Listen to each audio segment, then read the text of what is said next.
Assalamualaikum warahmatullahi wabarakatuh. Di kesempatan malam hari ini saya kembali mengulas tentang fosil Galligelor yang mana ulasan kali ini menyambung video saya di beberapa minggu yang lalu atau mungkin lebih tepatnya sekitar 1 bulan yang lalu, yang mana di situ saya memberikan sugesti yang saya afirmasikan kepada sahabat-sahabat, khususnya buat sahabat-sahabat yang masih pemula yang menyukai fosil Galligelor bertuah.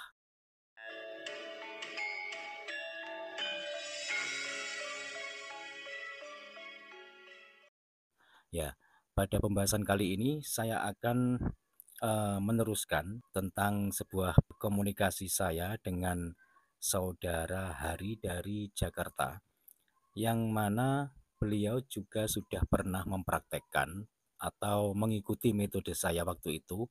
Alhamdulillah berhasil. Sebenarnya tidak dari Pak Hari dari Jakarta saja, banyak sekali dari sahabat-sahabat yang WA ke saya bahwasanya fosil Galligelornya itu aktif, tapi tidak semua fosil Galligelornya itu aktif secara alami yang mengarah pada sebuah proteksi, penunjang kewibawaan, dan penetralisiran. Karena fosil Galligelor itu tidak semuanya mengarahnya itu ke situ, meskipun itu adalah fungsi utamanya. Karena setiap fosil Galligelor, meskipun sama-sama fosil Galligelornya, selalu ada perbedaan, entah itu berbeda dari segi bahannya atau materialnya, ataupun berbeda dari segi motifnya, juga warnanya, dan berbeda dari segi energinya secara alami, begitu. Ya, kebetulan di sini yang WA ke saya ini dari Pak Hari dari Jakarta, ini yang aktif secara alami yang mengarah dari segi atau yang mengarah pada sebuah energi yang bisa atau yang berpotensi sebagai proteksi, penunjang kewibawaan, dan penetralisiran. Sebenarnya tidak hanya Pak Hari dari Jakarta ini saja, banyak sekali teman-teman yang WA ke saya. Namun kali ini yang saya tampilkan ini dari Pak Hari dari Jakarta saja, dikarenakan apa? Di sini beliau sedikit agak lebih mendetail komunikasinya kepada saya, sehingga di sini saya akan share kepada sahabat-sahabat. Semoga ini juga bisa mewakili sahabat-sahabat pemula dan semoga nantinya ada manfaatnya ya. Untuk WA-nya Pak Hari ini saya bacakan ya. Saya bacakan saja langsung. Kemarin saya ikuti langkah video dari Bapak yang menatap mata Pak Suryo untuk aktifin Galligelor yang saya sudah kasih emban cincin gitu.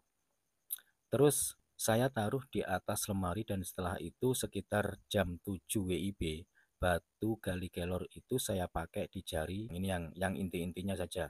Menatap tatapan Pak Suryo di YouTube.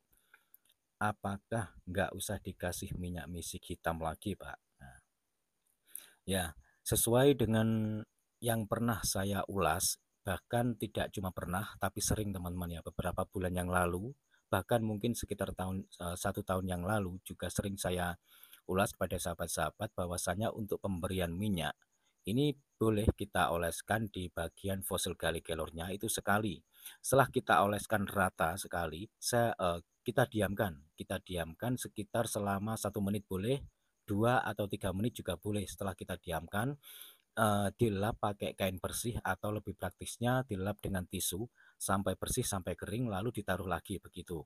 Atau mungkin dari sahabat-sahabat yang tidak suka dengan aroma misik karena tidak semua orang mempunyai selera yang sama. Ada juga sebagian orang yang kalau mencium aroma-aroma tertentu itu kurang nyaman atau bahkan sampai kepalanya agak pusing itu juga ada.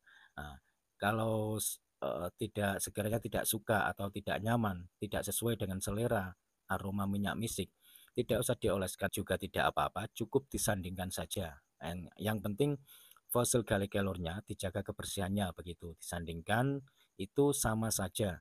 Dikarenakan apa? Yang berfungsi pada sebuah minyak itu adalah aromanya, bukan minyaknya. Kesimpulannya intinya yang menghimpun energi atau yang bisa membooster pada sebuah benda yang difungsikan fungsi utamanya adalah aromanya bukan minyaknya. Meskipun minyaknya juga berfungsi mungkin untuk pelumas jika benda tersebut terbuat dari logam, tapi kali ini yang kita bahas bukanlah benda yang terbuat dari logam, melainkan fosil Galligelor. Jadi disandingkan saja sudah cukup begitu teman-teman ya. Ya ini tadi sebenarnya ini pertanyaannya, komunikasinya banyak sekali, bukan pertanyaan. Ini menceritakan pengalamannya pada saat pas setelah mengikuti metode saya. Dan mungkin dari sahabat-sahabat juga ada yang belum menyaksikan metode yang saya berikan di video saya sebelumnya, yaitu afirmasi sugesti yang saya berikan. Mungkin sahabat-sahabat bisa nanti menyaksikan linknya, nanti saya cantumkan di deskripsinya teman-teman ya. Ya, ini yang terakhir Pak Suryo, pas kemarin sore itu saya sudah minyaki batu gali kelurnya dan terus saya buka YouTube Pak Suryo dan mengikuti sampai saya menatap mata Pak Suryo terus sampai selesai. Saya nonton wejangan Pak Suryo di YouTube. Jadi boleh kan saya kasih sekali aja dan nggak usah dikasih minyak lagi? Nah, boleh saja Pak, boleh ya. Boleh, tidak apa-apa. Jangankan sekali saja, disandingkan saja tidak masalah, tidak apa-apa begitu. Ya, sekali lagi buat sahabat-sahabat yang mungkin ingin menyaksikan atau mengikuti metode saya di video saya sebelumnya, bisa sahabat-sahabat nanti bisa menyaksikan linknya saya cantumkan di deskripsinya. Khususnya buat sahabat-sahabat yang masih pemula atau sahabat-sahabat yang ingin mengikutinya. Tapi ingat sekali lagi saya katakan bahwasanya ini di video sebelumnya sudah saya jelaskan ya, bahwasanya tidak semua fosil galikelor mempunyai himpunan energi secara alami yang mengarah pada sebuah proteksi atau penunjang kewibawaan.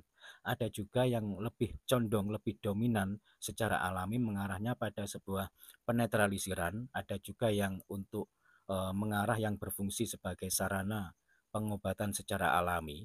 Ada juga yang berfungsi sebagai sarana pengasihan secara umum dan lain sebagainya. Meskipun fungsi dasarnya fosil galikelor secara alami terkenal mengarah pada sebuah proteksi atau ke kanuragan. Tapi itu faktanya tidak semua fosil galikelor mengarah ke situ. Setiap fosil galikelor itu berbeda-beda. Nah, mungkin berbeda dari segi warnanya juga bisa, berbeda dari segi seratnya, berbeda dari segi kualitasnya meskipun dalam satu bongkahan, tidak menutup kemungkinan juga berbeda dari segi energinya. Dan buat sahabat-sahabat yang percaya, monggo saya persilakan. Yang tidak percaya juga tidak apa-apa, tidak usah baper. Tapi percayalah bahwasanya energi itu ada. Dan setiap apa yang diciptakan oleh Tuhan di muka bumi ini tiada sia-sia. Dan ini adalah salah satu dari sekian banyaknya fungsi gali kelor yang kita ketahui secara umum. Karena selalu ada rahasia di balik rahasia. Sebagai manusia biasa, pengetahuan kita terbatas. Tidak mungkin kita mengetahui keseluruhannya. Makanya tidak ada orang yang nomor satu di muka bumi ini, di atas langit masih ada langit.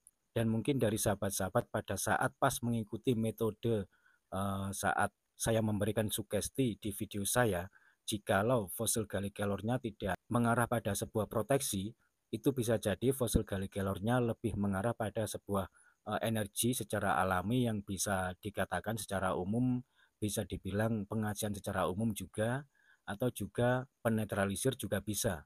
Karena tidak semua fosil galikelor itu fungsinya sama, begitu teman-teman. Ya, saya ulangi lagi dan mungkin dari sahabat-sahabat yang belum menyaksikan video saya pada saat pas saya memberikan sugesti, nanti bisa tonton langsung di kolom deskripsinya, linknya saya cantumkan di situ. Atau mungkin dari sahabat-sahabat yang baru saja mengetahui channel saya bisa mengikutinya, tapi dengan catatan sesuai dengan instruksi yang saya berikan di situ dari awal sampai akhir, jangan sampai di skip agar tidak gagal paham dan agar bisa mendapatkan informasi lebih lengkapnya di situ. Dan satu hal lagi, alangkah baiknya sebelum melakukan silahkan komen di kolom komentar, itu akan lebih afdolnya begitu. Ya, pada perjumpaan kali ini cukup sekian dulu dari saya, kurang lebihnya saya mohon maaf jika ada salah kata. Semoga bermanfaat. Wassalamualaikum warahmatullahi wabarakatuh. Rahayu, salam budaya.